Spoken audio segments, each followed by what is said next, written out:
The most devastating power move isn't what you say, it's what you withhold. Watch this video and learn the subtle tactics that shift power without saying a single word.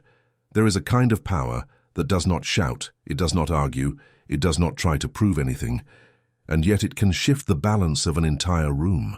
That power comes from planting doubt. Not the loud kind of doubt that is thrown like an insult, but the quiet seed that grows inside someone's own mind. The average person believes control comes from being direct, from telling people what they should or should not do, but the truth is much simpler and much colder. If you can make them question themselves, you already own more of their mind than if you had shouted a command. Doubt is invisible, but it spreads faster than certainty ever can. Think about the last time you were sure of yourself, maybe in a conversation or a decision you made, and then someone paused just a little too long after you spoke. They did not argue, they did not correct, they simply hesitated. That silence was enough to make you replay your own words in your head, searching for the mistake you might have made. That is the seed of uncertainty. It does not need water, it does not need force, it grows on its own, because the human mind cannot stand the possibility of being wrong. We replay, we revise, we imagine what others must be thinking, and soon our confidence collapses without anyone lifting a finger. The reason this works is because people are desperate for validation. They want signs, nods, agreement, anything that tells them they are safe. When they do not get it, their brain rushes to fill the gap with questions. Did I say too much? Did I say it wrong? Did they think less of me? By withholding that reassurance, you take control of the frame. You do not need to say they were wrong, you only need to give them the space to wonder if they were. The power is not in telling them what to believe, but in letting them doubt what they already believed. This tactic works because certainty is fragile. Most people walk into conversations with confidence that is skin deep, and the moment it is tested, it breaks. When you learn to hold back your reaction, to keep your tone calm and your face unreadable, you create an environment where they cannot anchor themselves. They are left alone with their own second-guessing, and the longer it goes on, the more they bend toward your gravity. They will look for clues in your silence, they will read into your expressions, and they will adjust themselves to win back the certainty they feel they lost. In reality, you never said a word, but you have already made them move. The seed of uncertainty is not planted through confrontation, it is planted through subtlety. A pause, a look, a silence, and their mind does the rest. That is why it is more powerful than force. Force makes people resist, but doubt makes them surrender to themselves. Once you master this, you do not need to argue because their own thoughts will argue for you. Most people believe control comes from speaking quickly and confidently, from having the right answer ready, before anyone else can question them. They think speed shows intelligence, and that fast reassurance proves strength. But what they fail to see is that real power sits in the pause. The pause is the weapon most people overlook, because it feels too simple, too small to matter, and yet it breaks people more than any sharp words ever could.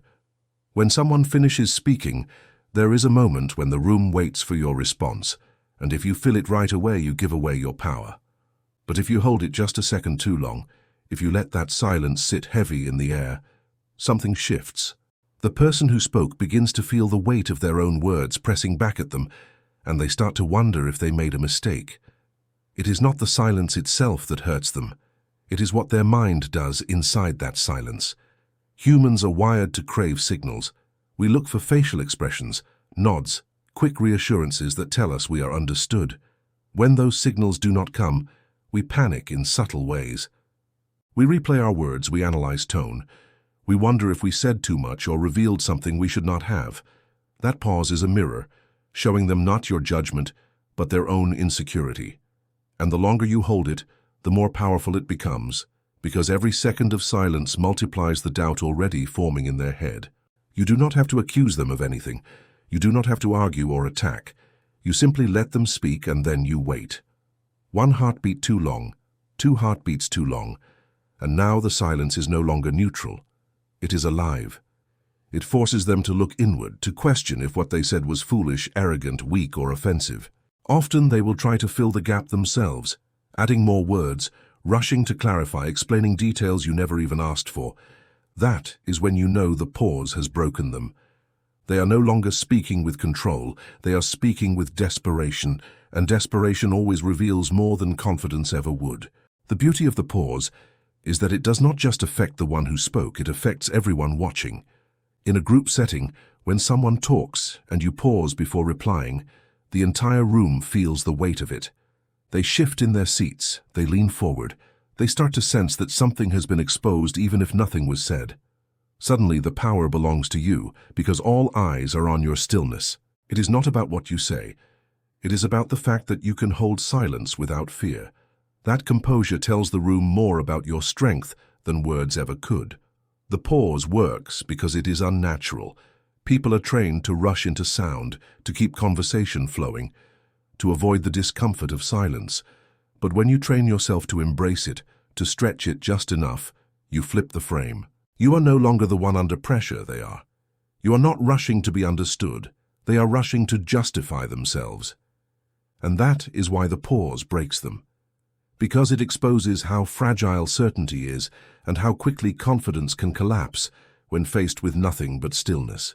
Power does not always come from words. In fact, words are often the weakest tools because they can be debated, twisted, or ignored. The strongest power is silent, carried in the eyes, in the face, in the smallest expressions that say everything without saying anything. A look can question an entire speech. A glance can undo a person's confidence more than 1,000 arguments ever could. When someone speaks and you do not reply with defense or praise, but instead raise an eyebrow, or let a half-smile tug at your lips, or even exchange a knowing look with someone else in the room, you are planting doubt without opening your mouth. They will not remember exactly what they said, but they will remember the wave of insecurity that hit them after seeing your reaction. That memory stays, and it changes how they speak the next time, because they no longer feel sure of themselves. The reason this works is because humans are desperate to read faces. Since childhood, we have been trained to look for approval in the eyes of others, to measure our worth by the smallest changes in expression. When someone frowns, we wonder if we upset them. When they smile too quickly, we feel safe. When they hesitate, we feel uncertain. That need for feedback never leaves us, and the one who masters nonverbal cues controls the emotional temperature of every room they walk into. You do not have to tell someone they are wrong. You only have to give them a look that suggests you know something they do not, and they will do the rest of the work on themselves. They will begin to question their own words, their own tone, their own position, until their confidence collapses. It is not about acting hostile or obvious, because open hostility makes people defensive, and defensive people fight back. The power is in subtlety. A glance too long, a smirk that fades quickly, a look exchanged with someone else that suggests you share an unspoken truth. These small signals carry enormous weight because they are open to interpretation. And when people do not know exactly what you meant, they fill in the blanks with their own fears. Ambiguity is your ally because it makes their imagination the weapon that works against them. In group settings, this tactic is even stronger. One person may be speaking confidently, trying to win over the room, but all it takes is you leaning back, folding your arms and raising a brow. You have not interrupted, you have not spoken a word, yet the energy shifts. The speaker now feels eyes on them, not with respect, but with suspicion. They stumble. They add unnecessary details. They try to adjust their tone, all because of one silent cue that questioned everything they said, and everyone watching notices. Suddenly, the room is not sure about the speaker anymore either. They begin to wonder if perhaps you saw something they did not. Doubt spreads like a shadow and you remain calm at the center of it. The look that questions everything is powerful because it is quiet. It does not start fights. It does not need explanations. It does not make you appear emotional. Instead, it makes you appear aware, calculating, above the noise. People fear what they cannot read, and when they cannot read you, they assume you see more than you reveal. That assumption alone is enough to make them doubt their every move, even long after the conversation ends. The truth fades, but the memory of how they felt remains, and that is the kind of power that lasts. There is a kind of control that does not come from loud commands or clear arguments, but from the soft shadow of vagueness. When you speak with precision, people can fight you. They can argue, they can prove you wrong, they can deny what you said. But when your words are vague, when they float like smoke in the air, they cannot be touched. Precision invites battle. Vagueness creates confusion. And confusion is far more powerful than confrontation because it forces people to fight themselves. When you say something like interesting choice, or if that's how you want to do it, you are not calling them out directly. You are not even telling them they are wrong. You are leaving space for their own doubt to bloom. Suddenly they are not sure if you approved, if you disapproved, if you noticed something they did not. And that uncertainty eats away at their confidence more than any open criticism could. The power of vague remarks lies in their ability to stay alive long after the moment has passed. If you criticize someone directly, they defend themselves in the moment, and once they defend, the tension ends. But if you leave them with a phrase they cannot pin down, they replay it over and over in their head. What did you mean by that? Were you serious? Were you mocking them? Were you testing them? Vagueness keeps them awake at night while you remain untouched. You have planted a seed that grows without effort. They water it with their own overthinking. This is why vague remarks are so effective in both social and professional settings. In a business meeting, instead of saying that strategy will never work, you lean back and say bold move, or if you think that will deliver results. Everyone in the room hears it, but no one can accuse you of being hostile. Yet the person who presented the idea now feels the ground slipping under them. They wonder if they looked foolish, if others secretly agree with you, if their credibility just cracked. You did not attack, you did not defend, you simply left an open question hanging in the air, and that question becomes heavier with every passing second. In personal relationships, vague remarks are even sharper. Instead of saying you do not trust someone, you say if that's how you see it, or I guess that works for you. You are not rejecting them outright, but you are not affirming them either. You leave them in a limbo where they crave clarity but never get it.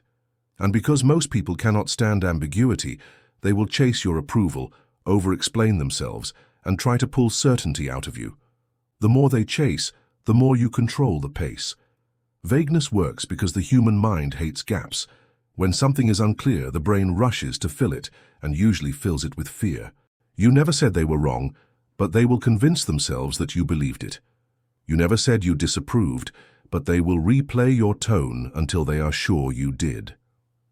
Doubt thrives in that ambiguity because it gives their imagination free rein, and once imagination takes over, you no longer need to do anything. They will doubt themselves for you, they will weaken their own certainty, and they will lower their own position, all because of a remark too vague to fight. That is the power of ambiguity. It turns their mind into your battlefield, and you win without even lifting a weapon. There is a strange shift that happens the moment someone feels the need to explain themselves to you. On the surface, it looks like honesty, like they are simply clarifying their point so you can better understand. But underneath it is something else entirely. It is performance. They are not just speaking, they are trying to win back ground they believe they have lost, and in doing so, they reveal something crucial. They are no longer certain of themselves, they are no longer standing firm in their own frame. They are moving inside yours. Every word they add, every detail they rush to include, every attempt to smooth over what they think you might have misunderstood is proof that the seed of doubt has taken root.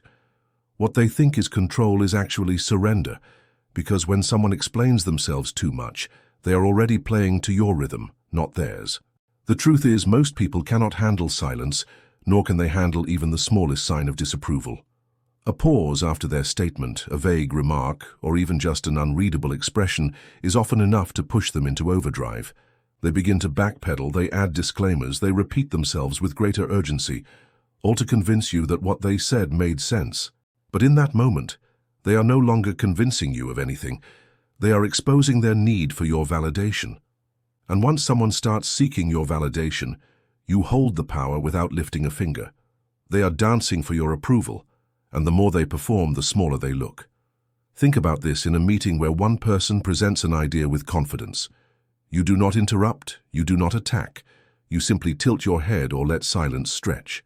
The presenter, sensing something unspoken, quickly adds more slides, more data, more examples, trying desperately to cover angles that no one even questioned. What they believe is thoroughness, looks to everyone else like nervousness. The performance is obvious, and now the room is not focusing on the strength of their idea, but on their insecurity. You have shifted the spotlight without saying a word, and now they are sweating under it while you sit back in control of the stage.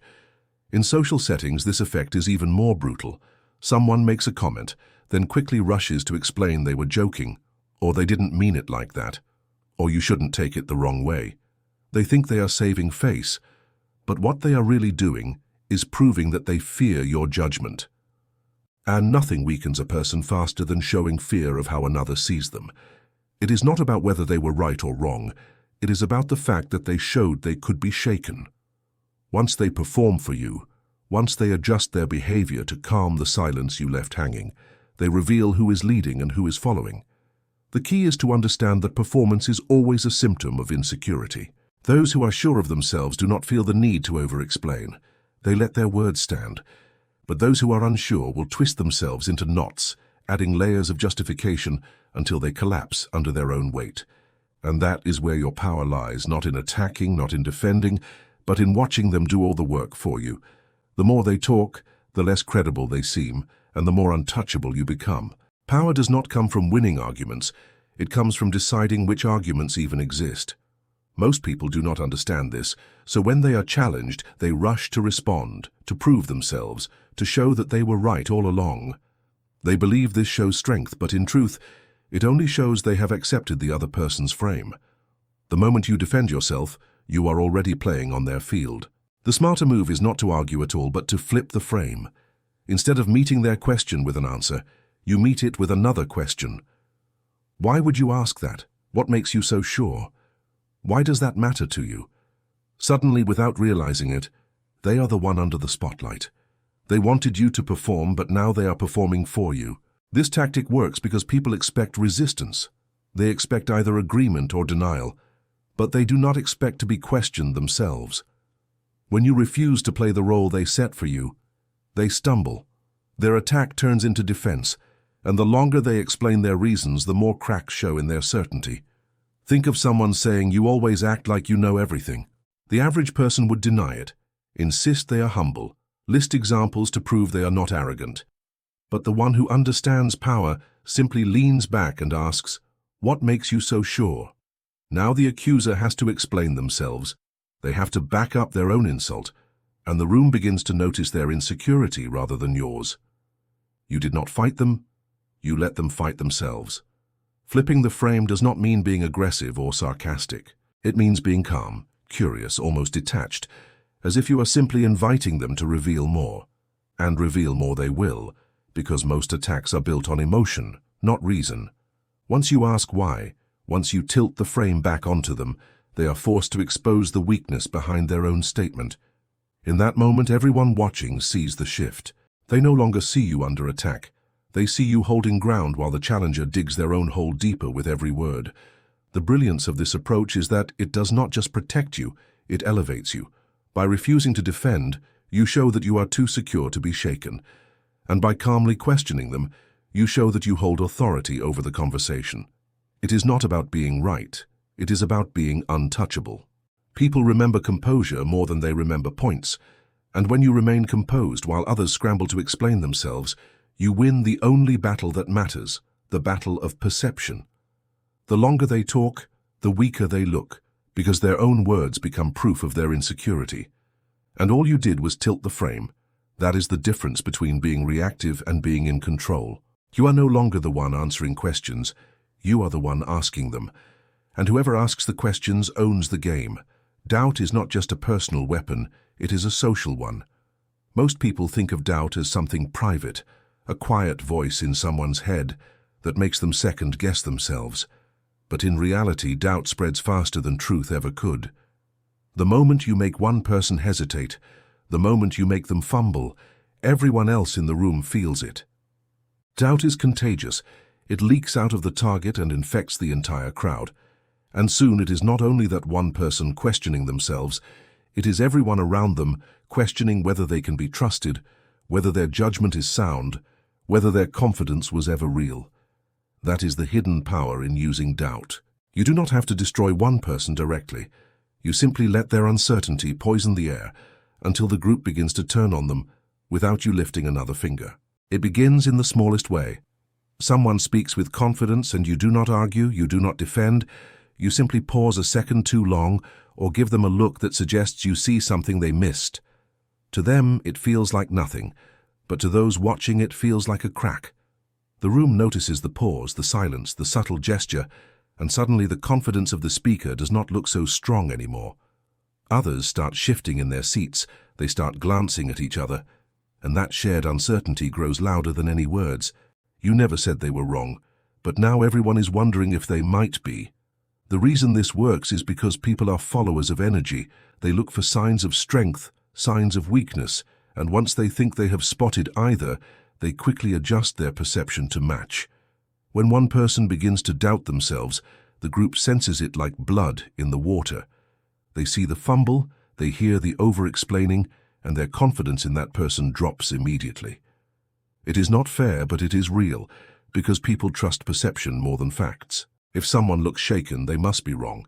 And if they look wrong once, maybe they have been wrong before, and maybe they will be wrong again. Doubt snowballs. In a way, truth never can. This is why making someone second-guess themselves in public is so devastating. In private, they may struggle with their own thoughts, but no one else sees it.